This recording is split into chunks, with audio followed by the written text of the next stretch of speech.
सोचो, अंतरिक्ष के विशाल खालीपन में गिर रहे हो। डरावना ख्याल है ना? ये विचार ही आपके रोंगटे खड़े कर सकता है।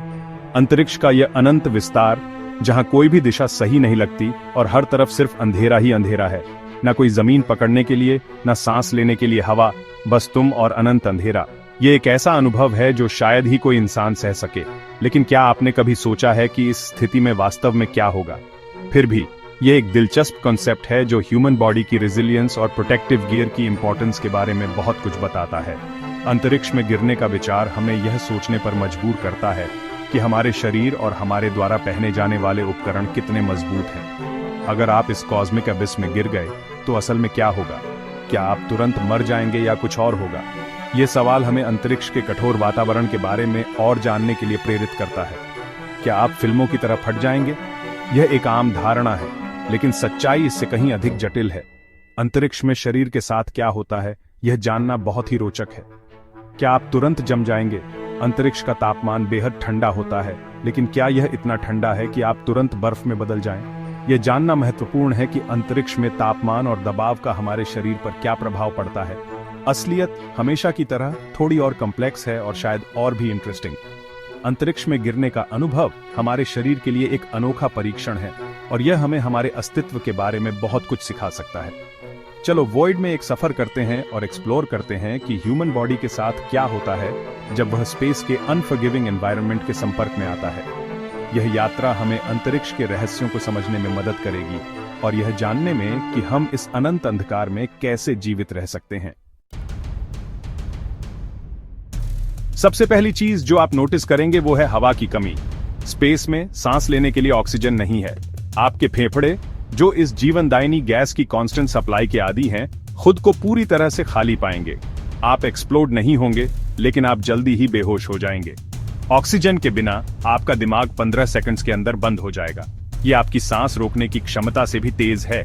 इसलिए जबकि एक्सपीरियंस उतना ड्रामेटिक नहीं होगा जितना हॉलीवुड दिखाता है, यह निश्चित रूप से स्विफ्ट है और हमारे सर्वाइवल के लिए ऑक्सीजन की वाइटल रोल पर जोर देता है। यहां अर्थ पर हम एटमॉस्फेयर के कांस्टेंट प्रेशर के आदी हैं। स्पेस में ऐसा कोई प्रेशर नहीं है। एक्सटर्नल प्रेशर की इस कमी का ह्यूमन बॉडी पर कुछ अजीब इफेक्ट्स होते हैं। एटमॉस्फेरिक प्रेशर के बिना आपके ब्लड में डिसॉल्व्ड गैसेस छोटे छोटे बबल्स बनाने लगेंगे। ये बबल्स स्कूबा डाइविंग करते समय बेंड्स होने पर जो होता है उसके जैसा ब्लड फ्लो को ब्लॉक कर सकते हैं और सीरियस डैमेज पहुंचा सकते हैं। आपका शरीर भी स्वेल होने लगेगा, ब्लोटिंग से नहीं बल्कि आपके टिश्यूज के भीतर गैसेस के एक्सपेंशन से। शुक्र है आपकी स्किन इतनी मजबूत है कि आपको गुब्बारे की तरह फटने से बचा सके। स्पेस का एक्सट्रीम एनवायरनमेंट सिर्फ हमारी ब्रीदिंग और ब्लड को ही अफेक्ट नहीं करता, इसका हमारे बॉडीली फ्लूइड्स और टिश्यूज पर भी सिग्निफिकेंट इंपैक्ट होता। क्योंकि स्पेस में एयर प्रेशर नहीं होता, आपकी जीभ पर लार उबलने लगेगी। आपकी आंखों को भी कुछ अजीब सेंसेशंस का एक्सपीरियंस हो सकता है। एटमॉस्फेयर के प्रेशर के बिना आपकी आंखों में फ्लूइड्स इवेपोरेट होने लग सकते हैं, जिससे ब्लर्ड विजन या टेम्पररी ब्लाइंडनेस भी हो सकती है। हालांकि ये इफेक्ट्स अनप्लेजेंट लग सकते हैं, लेकिन ये इमीडिएटली फेटल नहीं है। हालांकि वे ह्यूमन बॉडी के नॉर्मल फंक्शनिंग को मेंटेन करने के लिए प्रेशराइज्ड एनवायरनमेंट की इंपॉर्टेंस को हाईलाइट करते हैं। Section 5, the cold truth. Space बहुत ठंडी जगह है। एवरेज टेम्परेचर लगभग -270 डिग्री सेल्सियस है। अगर आप स्पेस सूट के बिना स्पेस में गिर गए तो आप रेडिएशन नामक प्रोसेस से जल्दी ही हीट लूज करने लगेंगे। पॉपुलर बिलीफ के विपरीत आप तुरंत फ्रीज नहीं होंगे। स्पेस के वैक्यूम में आपके शरीर से हीट कंडक्ट करने के लिए कोई एयर नहीं है। इसलिए जब आप हीट लूज करेंगे तो यह बर्फ के ठंडे पानी में डूबे रहने की तुलना में बहुत धीरे धीरे होगा। हालांकि इन फ्रिजिड टेम्परेचर्स के प्रोलॉन्ग्ड एक्सपोजर से अंततः हाइपोथर्मिया और अंततः डेथ हो जाएगी। Section 6, the silent killer. Space में सबसे बड़े डेंजर्स में से एक वो है जिसे हम देख या फील नहीं सकते, रेडिएशन। सूरज लगातार हमारे सोलर सिस्टम पर हार्मफुल रेज से बमबारी करता है। अर्थ पर हमारा एटमॉस्फेयर हमें इससे सबसे वर्स्ट से बचाता है। स्पेस में ऐसा कोई शील्ड नहीं है। हाई लेवल्स ऑफ रेडिएशन के एक्सपोजर से डीएनए डैमेज हो सकता है, जिससे कैंसर और अन्य हेल्थ प्रॉब्लम्स का खतरा बढ़ जाता है। समय के साथ रेडिएशन एक्सपोजर इम्यून सिस्टम को कमजोर कर सकता है, जिससे एस्ट्रोनॉट्स को इन्फेक्शंस होने की संभावना बढ़ जाती है। इसलिए स्पेस मिशंस को रेडिएशन एक्सपोजर को मिनिमाइज करने के लिए केयरफुली प्लान किया जाता है। Section 7 a second skin. यह क्लियर है कि ह्यूमन बॉडी स्पेस की हार्श रियलिटीज को हैंडल करने के लिए इल इक्विप्ड है। स्पेस में कोई एटमॉस्फेयर नहीं है और टेम्परेचर्स एक्सट्रीम हो सकते हैं। एक मोमेंट में आप स्कॉचिंग हीट फेस कर सकते हैं और अगले मोमेंट में फ्रीजिंग कोल्ड। इसके अलावा स्पेस में रेडिएशन लेवल्स भी बहुत हाई होते हैं, जो ह्यूमन टिश्यूज के लिए बहुत हार्मफुल हो सकते हैं। यहीं पर स्पेस सूट काम आता है। यह एक प्रोटेक्टिव बैरियर की तरह काम करता है, जो एस्ट्रोनॉट्स को इन हार्श कंडीशन से बचाता है। स्पेस सूट पहनने से एस्ट्रोनॉट्स को एक सेफ और कंट्रोल्ड एनवायरनमेंट मिलता है, जिसमें वे फ्रीली मूव कर सकते हैं और अपने टास्क्स परफॉर्म कर सकते हैं। इंजीनियरिंग का यह रिमार्केबल पीस एक मिनिएचर स्पेसक्राफ्ट की तरह काम करता है, जो एस्ट्रोनॉट्स को सर्वाइव करने के लिए आवश्यक हर चीज प्रोवाइड करता है। ये सूट सिर्फ एक कपड़े का टुकड़ा नहीं है, ये एक कॉम्प्लेक्स सिस्टम है जिसमें कई लेयर्स और कंपोनेंट्स होते हैं, जो मिलकर एक कंप्लीट लाइफ सपोर्ट सिस्टम बनाते हैं। स्पेस सूट एक प्रेशराइज्ड एनवायरनमेंट प्रोवाइड करता है, जिससे एस्ट्रोनॉट सांस ले पाते हैं और उनके बॉडली फ्लूइड्स को बॉयल होने से रोकता है। यह प्रेशर सूट एस्ट्रोनॉट्स के बॉडी को एक कांस्टेंट प्रेशर में रखता है, जो उन्हें स्पेस के वैक्यूम में सेफ रखता है। यह टेम्परेचर को भी रेगुलेट करता है, स्पेस की फ्रीजिंग कोल्ड में उन्हें वार्म रखता है। स्पेस सूट में बिल्ट इन हीटिंग और कूलिंग सिस्टम्स होते हैं, जो एस्ट्रोनॉट्स के बॉडी टेम्परेचर को स्टेबल रखते हैं, चाहे बाहर का टेम्परेचर कितना भी एक्सट्रीम क्यों ना हो। शायद सबसे इंपॉर्टेंट बात, स्पेस सूट एस्ट्रोनॉट्स को हार्मफुल रेडिएशन से प्रोटेक्ट करता है।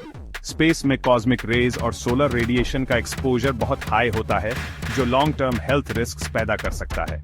शील्डिंग की मल्टीपल लेयर्स इन डेंजरस रेज को डिफ्लेक्ट या अब्सॉर्ब करने में हेल्प करती हैं, जिससे एस्ट्रोनॉट्स अपने मिशंस के दौरान सेफ रहते हैं। यह लेयर्स एक इंट्रिकेट डिजाइन का हिस्सा है, जो हर पॉसिबल थ्रेट को काउंटर करने के लिए बनाई गई है, इंश्योरिंग कि एस्ट्रोनॉट्स अपने मिशन को सक्सेसफुली कंप्लीट कर सकें।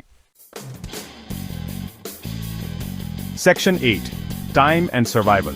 2 आप स्पेस सूट के बिना स्पेस में कितने समय तक सर्वाइव कर सकते हैं? ज्यादा देर तक नहीं। जैसा कि हमने डिस्कस किया है, ऑक्सीजन की कमी आपको सेकंड्स के भीतर अनकॉन्शियस कर देगी। आप कुछ मिनट्स तक जीवित रह सकते हैं, लेकिन ब्रेन डैमेज तेजी से होगा। हालांकि स्पेस सूट के साथ एस्ट्रोनॉट स्पेस में आवर्स, यहां तक कि डेज तक काम कर सकते हैं और रह सकते हैं। उदाहरण के लिए international space station long duration missions के लिए एक सेफ और हैबिटेबल एनवायरनमेंट प्रोवाइड करता है। इंजीनियरिंग का यह रिमार्केबल फीट ह्यूमैनिटी की इंजेन्युइटी और सबसे चैलेंजिंग एनवायरनमेंट्स को भी ओवरकम करने की हमारी एबिलिटी को हाईलाइट करता है।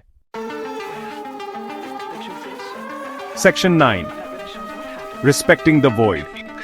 स्पेस में गिरना एक टेरिफाइंग थॉट है, लेकिन यह केवल फिजिकल फॉल नहीं है। यह एक एग्जिस्टेंशियल प्लंज है, एक रिमाइंडर है कि हम कितने छोटे और वल्नरेबल हैं इस वास्ट यूनिवर्स में। लेकिन यह लाइफ की फ्रेजिलिटी और कॉस्मोस की हार्श रियलिटीज से खुद को प्रोटेक्ट करने की इंपॉर्टेंस की याद दिलाता है। यह हमें सिखाता है कि हमें अपनी दुनिया और अपने जीवन की कितनी कदर करनी चाहिए। हालांकि स्पेस एक एम्प्टी वॉइड लग सकता है, यह एक बैरन डेजर्ट की तरह है, जहां कोई भी गलती जानलेवा हो सकती है।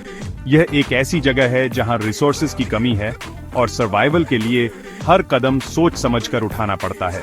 लेकिन यह डेंजर्स से भरा है, जिन्हें हम अभी समझना शुरू कर रहे हैं। स्पेस डिब्री, मीटियर्स और रेडिएशन जैसी चीजें हमारे एस्ट्रोनॉट्स के लिए कांस्टेंट थ्रेट्स हैं। ह्यूमन बॉडी पर स्पेस के इफेक्ट्स का स्टडी करके हम यह जानने की कोशिश कर रहे हैं कि लॉन्ग टर्म स्पेस ट्रैवल हमारे हेल्थ पर क्या असर डालता है। यह रिसर्च हमें न केवल स्पेस एक्सप्लोरेशन में मदद करती है, बल्कि अर्थ पर भी मेडिकल एडवांसमेंट्स में योगदान देती है। हम अपने प्लैनेट की प्रीशियसनेस और कंटिन्यूड एक्सप्लोरेशन और इनोवेशन की इंपॉर्टेंस के लिए ग्रेटर एप्रिसिएशन प्राप्त करते हैं। जब हम स्पेस से अर्थ को देखते हैं, तो हमें समझ में आता है कि हमारी दुनिया कितनी फ्रैजिल और इंटरकनेक्टेड है। जैसे जैसे हम कॉस्मोस में आगे बढ़ते हैं, हमें यह नहीं भूलना चाहिए कि हमारी जर्नी केवल साइंटिफिक क्यूरियोसिटी के लिए नहीं है। ये एक क्वेस्ट है जो हमें हमारी ओरिजिन्स, हमारी प्लेस इन द यूनिवर्स और हमारे फ्यूचर के बारे में डीपर अंडरस्टैंडिंग देती है। हमें ऐसा कॉशन, रिस्पेक्ट और इन्वॉल्व्ड रिस्क्स की डीप अंडरस्टैंडिंग के साथ करना चाहिए। हर मिशन, हर स्टेप फॉरवर्ड एक कैलकुलेटेड रिस्क है और हमें यह सुनिश्चित करना चाहिए कि हम हर कदम पर प्रिपेयर्ड और अवेयर हैं। यूनिवर्स एक वास्ट और मिस्टीरियस जगह है और इसके सीक्रेट्स को अनरैवल करना हम पर निर्भर है। यह एक एंडलेस फ्रंटियर है, जहां हर डिस्कवरी हमें और क्वेश्चंस के क्लोजर ले जाती है, और इसके सीक्रेट्स को अनरैवल करना हम पर निर्भर है, जबकि उन लोगों की सेफ्टी और वेलबीइंग को इंश्योर करना है जो इसके वंडर्स को एक्सप्लोर करने की हिम्मत करते हैं। यह एक कलेक्टिव रिस्पॉन्सिबिलिटी है, एक शेयर्ड मिशन जो हमें एकजुट करती है, जबकि उन लोगों की सेफ्टी और वेलबीइंग को इंश्योर करना है जो इसके वंडर्स को एक्सप्लोर करने की हिम्मत करते हैं। यह एक रिमाइंडर है कि हम सभी इंटरकनेक्टेड हैं और हमारी एक्शंस का इम्पैक्ट पूरे यूनिवर्स पर पड़ता है।